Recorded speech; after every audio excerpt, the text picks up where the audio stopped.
Report bersama saya Putri Adelia dan inilah Flash Report edisi hari ini selengkapnya. Perayaan HUT ke-81 kemerdekaan RI tahun ini tidak hanya akan diwarnai upacara kenegaraan. Sejumlah alat utama, sistem persenjataan atau alutsista TNI juga akan turut memeriahkan rangkaian perayaan. Salah satu yang menjadi perhatian adalah kehadiran Dassault Rafale, dua jet tempur buatan Prancis yang kini memperkuat TNI AU akan menunjukkan kemampuannya dalam atraksi udara. Rafale akan berkolaborasi dengan sejumlah pesawat tempur andalan TNI AU lainnya, seperti F-16 Fighting Falcon, Sukhoi, hingga T-50I Golden Eagle.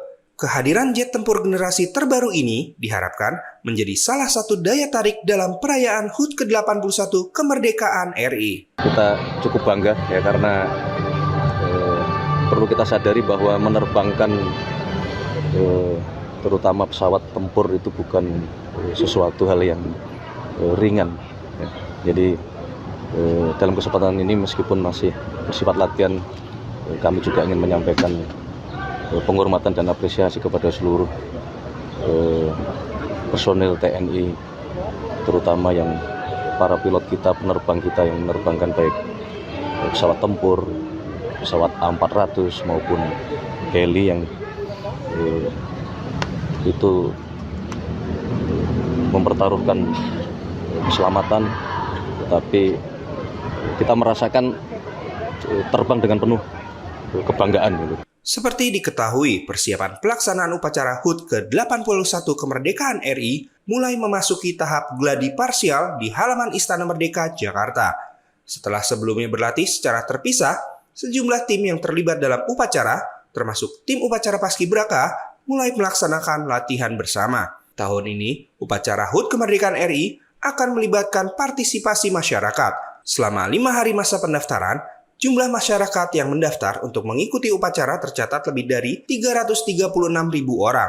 Jumlah tersebut jauh melampaui kapasitas awal yang memungkinkan untuk menerima sekitar 5.500 undangan. Tim Liputan, Eljon Media melaporkan.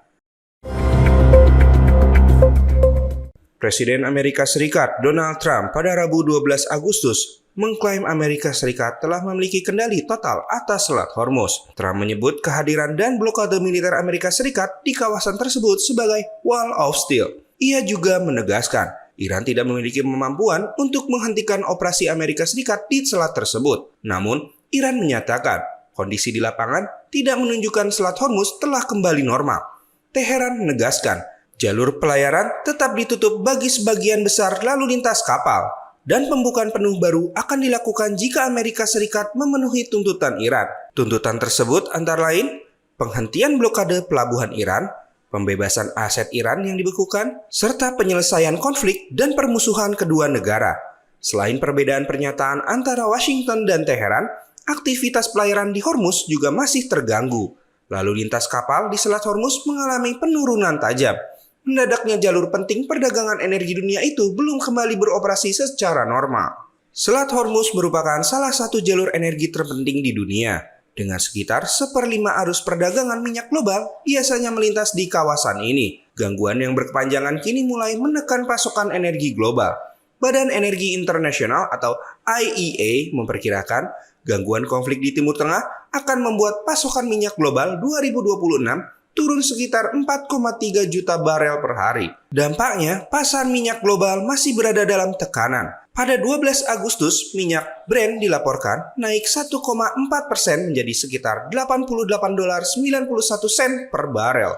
Sementara minyak WTI berada di level $83.20 per barel. Kenaikan ini mencerminkan kekhawatiran pasar terhadap berkelanjutannya gangguan pelayaran dan pasokan energi di tengah klaim Amerika Serikat dan penolakan Iran. Upaya diplomasi untuk mengakhiri konflik masih berlangsung melalui sejumlah negara perantara.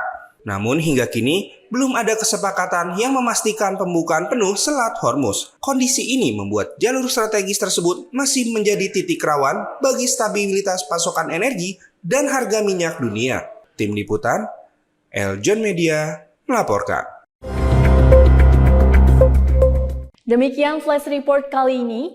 Ikuti terus berita terkini seputar pariwisata, bisnis, dan investasi di aljonnews.com. Jangan lupa follow Instagram @aljonnews, @aljontv.official. Saya Putri Adelia, sampai jumpa.